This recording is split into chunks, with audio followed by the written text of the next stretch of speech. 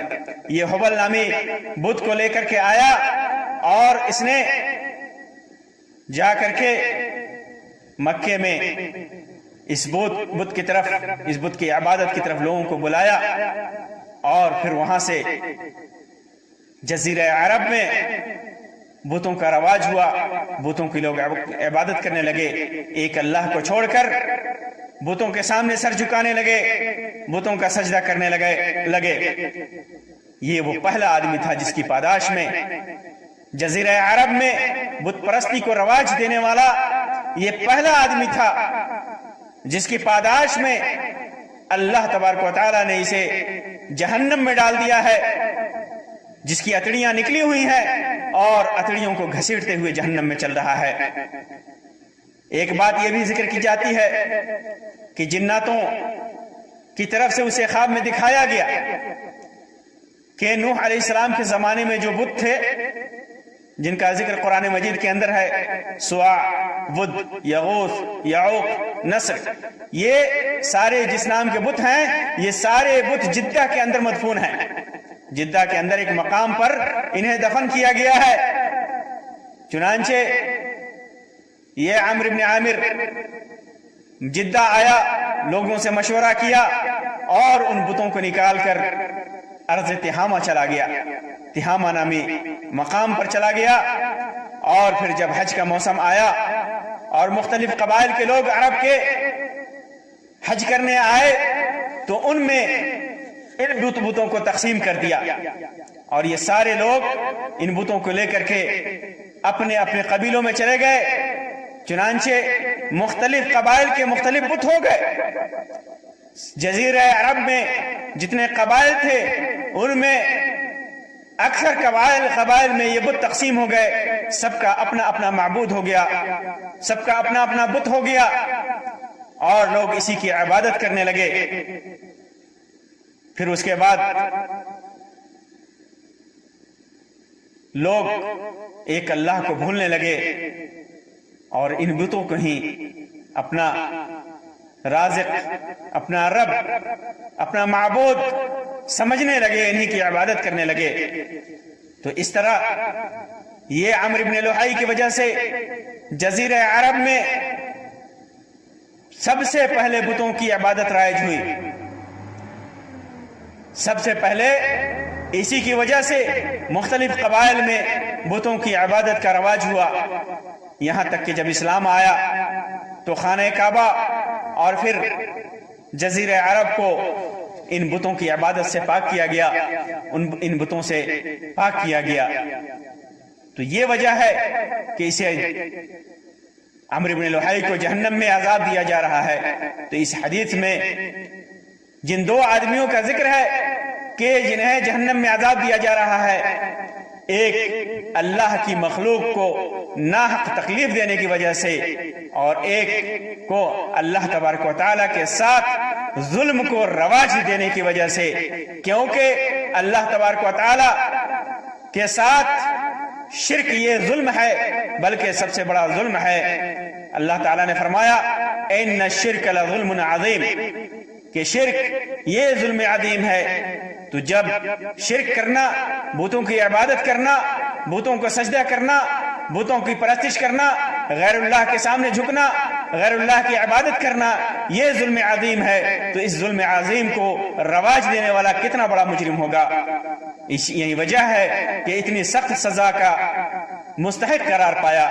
اللہ تبارک و تعالیٰ سے دعا ہے کہ اللہ تبارک و تعالیٰ ہمیں اپنی مخلوق کے ساتھ رحم کرنے کی توفیق عطا فرمائے۔ اللہ تبارک و تعالیٰ اپنی مخلوق کی خدمت کرنے کی توفیق عطا فرمائے۔ اللہ تبارک و تعالیٰ ہمیں شرک جیسے عظیم گناہ سے بچائے۔ اللہ تبارک و تعالیٰ ہمیں پکا سچا مومن موحد بنائے۔ آمین یا رب العالمین۔ وآخر دعوانا ان الحمد للہ رب العالمین، وصلی اللہ علی خیر خلقہ وسلم، والسلام علیکم ورحمۃ اللہ وبرکاتہ۔